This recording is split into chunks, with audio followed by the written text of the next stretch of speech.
روزے اور تراویح کا اہتمام، قرآن پاک کی تلاوت کا اہتمام، افطار و سحری کا اہتمام، اور ممنوعات صوم روزے کے حالت میں جو چیزیں منع ہیں ان ساری چیزوں سے بچنا، اور جن جن کاموں کے کرنے کا حکم دیا گیا ان سب کو بجا لانا۔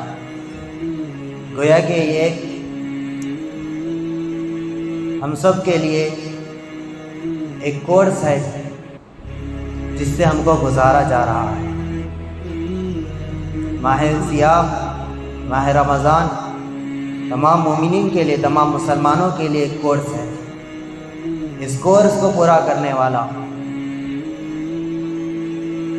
اس ماہ میں بتائے ہوئے عبادات کو بجا لانے والا شخص اس کورس سے جو مقصود ہے اس کو حاصل کر لے گا، اس کو پا لے گا، اس کا نتیجہ اس کو نظر آئے گا۔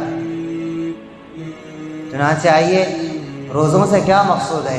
اللہ تعالیٰ خود فرماتے ہیں لعلکم تتقون، یہ روزے تم پر اسی لیے فرض کیے گئے، اسی لیے اس کا حکم تمہیں ہوا تاکہ تم متقی بن جاؤ، پرہیزگار بن جاؤ، اللہ کی منع کردہ چیزوں سے بچنے والے بن جاؤ، اللہ کے حدود کی رعایت کرنے والے بن جاؤ، حلال کردہ چیزوں کے اختیار کرنے والے بن جاؤ۔ اسی لیے تمہیں یہ روزے عطا کیے گئے۔ اس میں ہم سب کو ٹریننگ دی جا رہی ہے روزے کی حالت میں کہ فلاں چیز سے بچنا ہے، فلاں دوا نہیں کھا سکتے، فلاں چیز نہیں پی سکتے، کھا نہیں سکتے۔ اسی طرح روحانی اعتبار سے فلاں گناہ، فلاں چیز آپ نہیں کر سکتے۔ یہ ہمارے لیے ٹریننگ ہے، اس سے ہم کو گزارا جا رہا ہے تاکہ ہمیں تقویٰ نصیب ہو جائے۔ تقویٰ کیا ہے؟ تقوی کے معنی ہے ڈرنا، بچنا، پرہیز کرنا۔ کس چیز سے پرہیز کرنا؟ کن چیزوں سے بچنا اور کن چیزوں سے ڈرنا؟ اللہ کے حکم کے خاطر، اللہ کی منع کردہ چیزوں سے، اللہ کے ڈر کی وجہ سے، اللہ کے حکم کی اہمیت کی وجہ سے، اور اس حکم کے پورے لانے کے ہمیں حکم دیا گیا، ہم بندے ہیں، اللہ کے حکم کو پورا کرنا ہمارے لیے لازم اور ضروری ہے۔ اس حکم کے ہم عمل کرتے ہوئے اللہ کی منع کردہ چیزوں سے بچنا ہمارے لیے لازم اور ضروری ہے۔ اسی کا نام تقویٰ ہے۔ تقویٰ یہ نیکی کا اعلیٰ درجہ شمار ہوتا ہے۔ اس کے لیے اعلیٰ پیمانے پر ہماری عبادت ہو، اس کے لیے اعلیٰ پیمانے پر ہمارے اندر احتیاط کا پہلو غالب ہو۔ اللہ کے نبی صلی اللہ علیہ وسلم فرماتے ہیں دع ما یریبک الی ما لا یریبک، کسی معاملے میں آپ کو الجھن ہو جائے، فیصلہ کرنا مشکل ہو گیا کہ یہ حلال ہے یا حرام ہے، یہ جائز ہے یا ناجائز ہے، یہ مکروہ ہے یا مباح ہے، آیا یہ مسلمان کے لیے درست ہے یا نہیں ہے۔ اگر کسی کو اشتباہ ہو جائے، شک پیدا ہو جائے، تو ایسی چیز کی طرف اس کو پھیر دو جس میں شک نہیں ہے۔ یعنی مشتبہات سے بچو، شک والی چیزوں سے بچو۔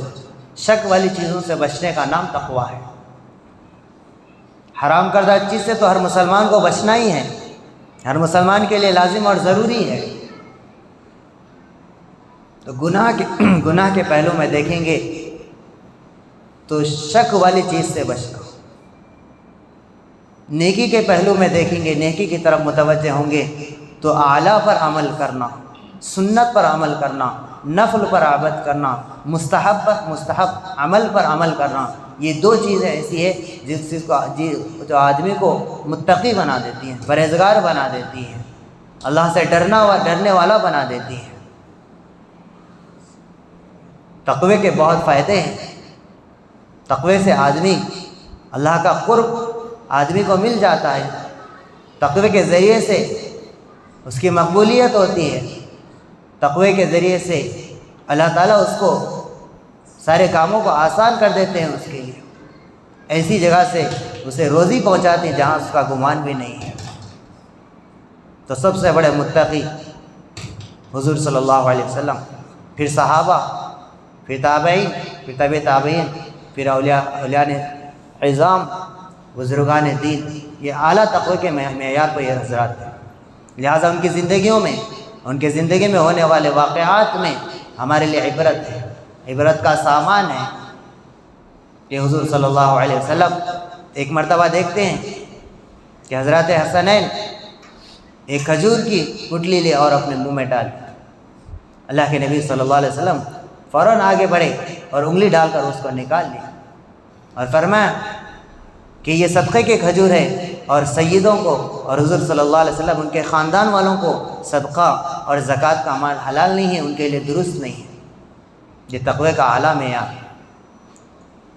حضرت ابوبکر صدیق رضی اللہ عنہ حضور صلی اللہ علیہ وسلم کے بعد صحابہ میں، تمام امت میں تقوی کے اعلیٰ معیار پر ہوتے تھے۔ ایک مرتبہ ایک صحابی سے آپ کی اونچ نیچ ہو گئی تو حضور صلی اللہ علیہ وسلم سے اپنے اس واقعے کو پیش کرنے کے لیے، صلح صفائی کے لیے، جس سے ان کے ساتھ اونچ نیچ ہوئی تھی، ان کو لے جانے کے لیے ان پر زور دے رہے۔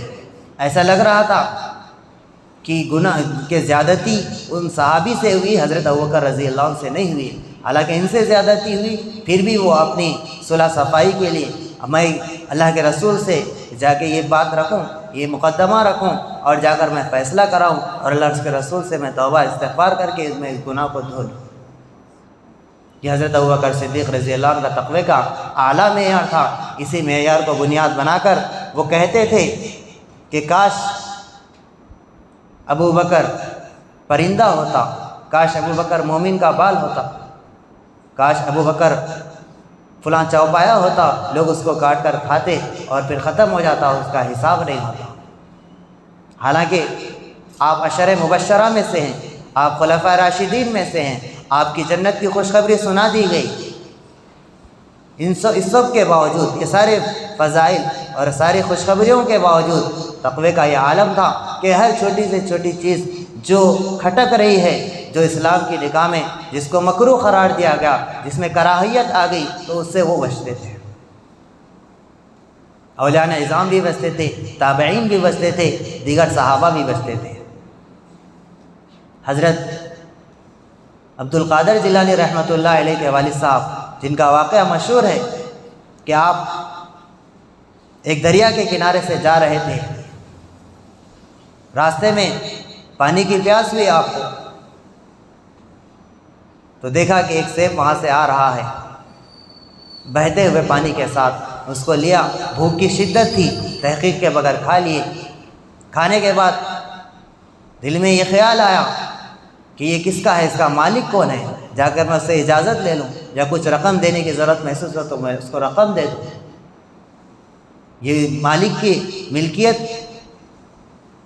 جب تک وہ اختیار نہیں دیتا وہ میرے لیے حلال نہیں ہے، یہ سوچ کر انہوں نے دریا جدھر سے پانی بہہ رہا تھا ادھر کو وہ چلے اور جا کر ایک باغ پر رکے۔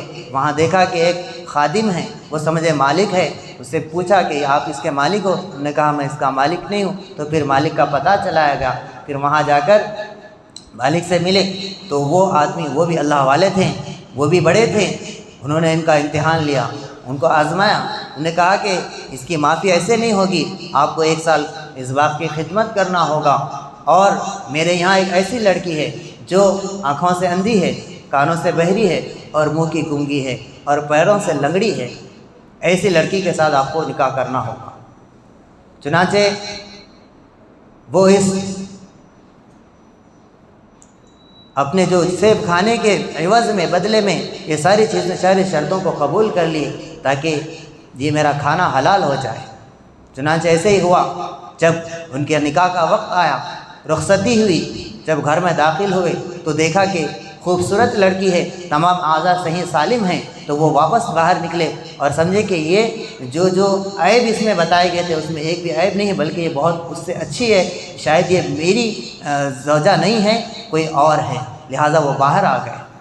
پھر ان سے بتایا گیا کہ یہ آپ ہی کی زوجہ ہے، یہ جو عیوب ان میں بتائے گئے تھے یہ عیوب نہیں تھے، بلکہ انہوں نے اپنے دامن کو اس طرح پاک و صاف رکھا تھا، اس لڑکی کے آنکھوں نے کبھی غلط نہیں دیکھا، اس کے کان کبھی غلط نہیں سنے، اس کی زبان کبھی غلط نہیں بولی، اس کے قدم کبھی غلط سمت نہیں اٹھے، اس وجہ سے اس کے تعلق سے ایسے صفات بنائے گئے تھے۔